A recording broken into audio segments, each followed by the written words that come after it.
दोस्तों, आप सभी लोगों को इस्तकबाल है हमारे व्लॉग में। तो अभी आप सबसे पहले हमारे पीछे का बैकग्राउंड देखिए और मौसम देखिए कि कितना ख़तरनाक होके रखा है। इतने दिनों बाद आज मैंने आप लोगों को मौसम की याद दिलाई, क्योंकि मौसम से ही आप जो मेरे बैकग्राउंड में हरियाली देख रहे हैं वो आती है। बेसिकली वो है धान, जो इतना महत्वपूर्ण है कि कुछ कहने को नहीं। इसका अंदाज़ा आप इस प्रकार से लगा ले सकते हैं कि धान से बनता है चावल और चावल से बनती है खिचड़ी, और खिचड़ी हमारे देश का राष्ट्रीय भोजन है। तो आप अंदाज़ा लगा सकते हैं कि कितना महत्वपूर्ण है। और ये सबसे ज़्यादा महत्वपूर्ण तो हमारे भारत के लिए है, क्योंकि जब 1960 में हरित क्रांति नहीं हुई थी, तब आप जो इतिहास पढ़ते हैं उनको पता होगा कि भारत कैसे भुखमरी से मर रहा था। फिर 1960 के बाद भारत में विदेशों से बीज मंगाए गए, गेहूं मंगाए गए, धान मंगाया गया और बहुत सारे बीज मंगाए गए, जिससे भारत में हरित क्रांति हुई और भारत में भी फसल उगना चालू हो गई। अच्छे अच्छे मसाले तो पहले उगते ही थे, लेकिन फिर बाद में गेहूं, मक्का और ये धान भी उगने लगे। और एक और बात है, भारत में जो ज़्यादातर धान उगते हैं वो पंजाब और हरियाणा साइड पर उगते हैं, लेकिन जो भारत में सबसे पहले धान उगा था वो उत्तर प्रदेश में उगा था, लहुरा देव में, जो कि अब संत कबीर नगर में पड़ता है। तो बाकी अभी आप लोग मेरे पीछे का बैकग्राउंड देखिए। इसका जो प्रोसेस होता है मैं वो बता देता हूँ। अभी आप मेरे उधर देखेंगे तो अभी भी थोड़ी सी बेड़ लगी हुई है, थोड़ी सी लगी हुई है। सबसे पहले इसको बोने के लिए, इसको लगाने के लिए एक जगह बेड़ लगाई जाती है और फिर उसके बाद वहाँ से बेड़ खोदी जाती है और खेतों में पानी भरा जाता है।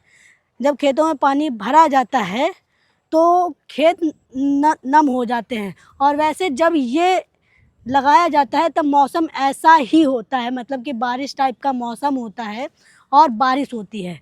बारिश में भी खेत नम हो जाते हैं और कई किसान जो होते हैं जिनके साइड पर बारिश नहीं होती है, वो टेबल से पानी भरते हैं और फिर खेत नम होता है।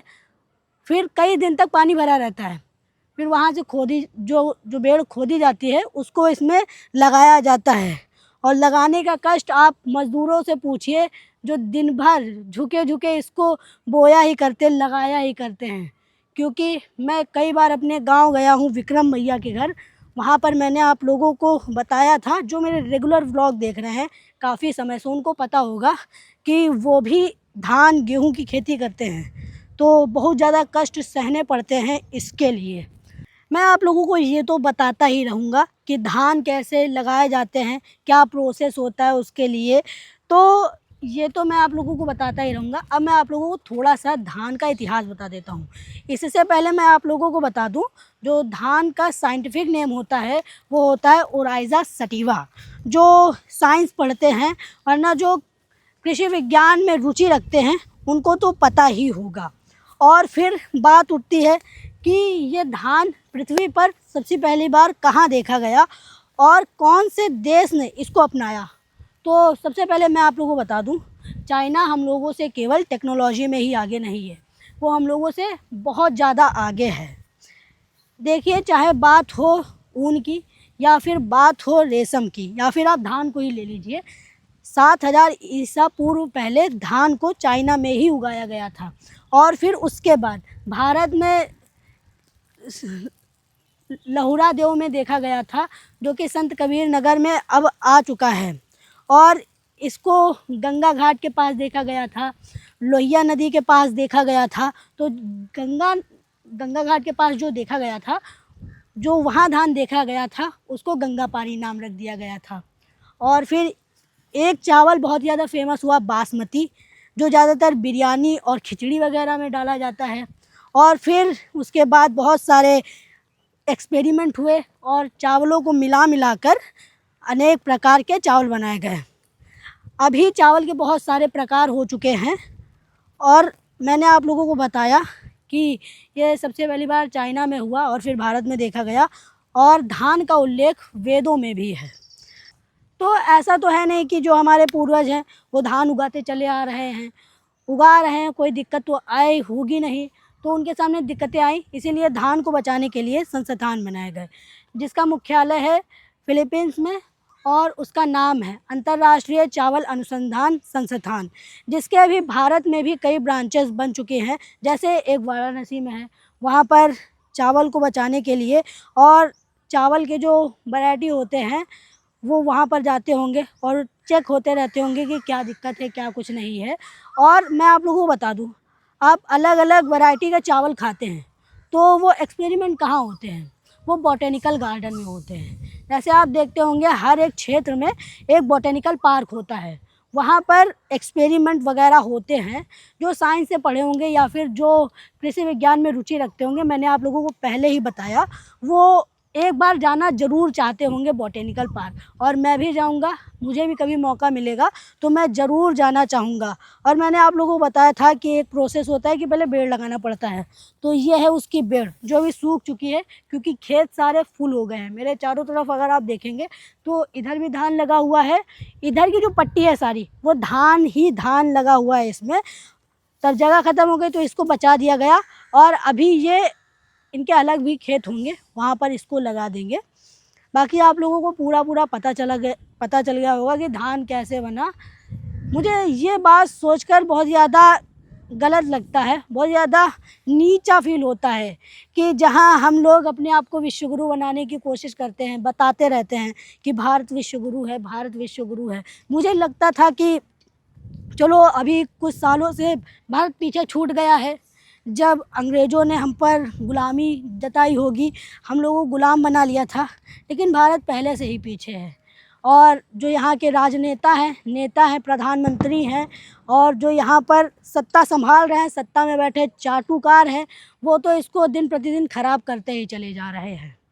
और बाकी मैं अगर आप लोगों को बताऊं, ये मौसम मुझे परफेक्ट लगता है क्योंकि इसमें सब कुछ मिलता रहता है। बारिश हल्की हल्की सी, मौसम ठंडा रहता है और थोड़ी सी धूप पड़ती है। और एक मैंने कहानी सुनी थी एक किसान की, वो मैं आप लोगों को ऐसे ही सुना दे रहा हूँ। वो मौसम को लेकर है, धान को लेकर नहीं है। क्योंकि मैं अभी मौसम पर बात कर रहा हूँ तो छोटी सी कहानी सुना देता हूँ। एक किसान होता है तो वो ईश्वर से कहता है कि एक बार हमें आप अपने हिसाब से मौसम को कंट्रोल करने दीजिए। तो उसने बेड़ ही लगा दी, मान लीजिए कि धान ही लगा दिया।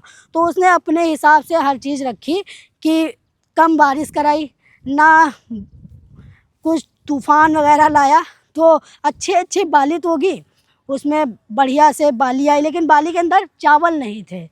तो उससे हमें ये सीख मिलती है कि जो प्रकृति करती है अच्छे के लिए करती है, लेकिन जो इंसान प्रकृति के लिए करते हैं वो अच्छा नहीं हो रहा है। जैसे अभी जयपुर में एक जंगल काटा जा रहा है, वो बहुत ही ज़्यादा बुरा हो रहा है। लेकिन क्या करें, जब हमारे देश की सरकार ही ऐसी है जो निर्माण के नाम पर जंगल कटवाते हैं और अंदर अंदर उसकी लकड़ियां बेच देते हैं। जैसे हसदेव जंगल कटा तो बता रहे थे कि वहाँ पर खदानें हैं, वहाँ कुछ नहीं निकला और लकड़ियाँ भी पता नहीं चली कि कहाँ चली गई। बाकी ज़्यादा बात करेंगे तो वीडियो बहुत ज़्यादा लंबी हो जाएगी। आप लोगों को पता चला कि जो हम लोग चावल खाते हैं वो कब शुरू हुआ और उसको उगाने के लिए कितनी मेहनत लगती है, किन किन दिक्कतों से गुज़रना पड़ता है किसानों को, कौन कौन सी दवाइयाँ डालनी पड़ती हैं। आजकल दवाइयाँ आ गई हैं यूरिया वगैरह जो ख़त्म करते चले जा रहे हैं। और मैं आप लोगों को एक और चीज़ बता दूं, धान तब अच्छे होते हैं जब इन धान के नीचे हों केचुए जो मिट्टी को नरम करते रहते हैं, जो बहुत ही ज़्यादा अच्छा रहता है। इधर आप आइए, मैं दिखा देता हूँ कि कितना खूबसूरत लगता है।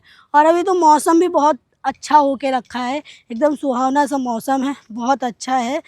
मैंने इतने दिनों बाद मौसम की बात करी है क्योंकि मौसम आज बात करने लायक ही हो गया है।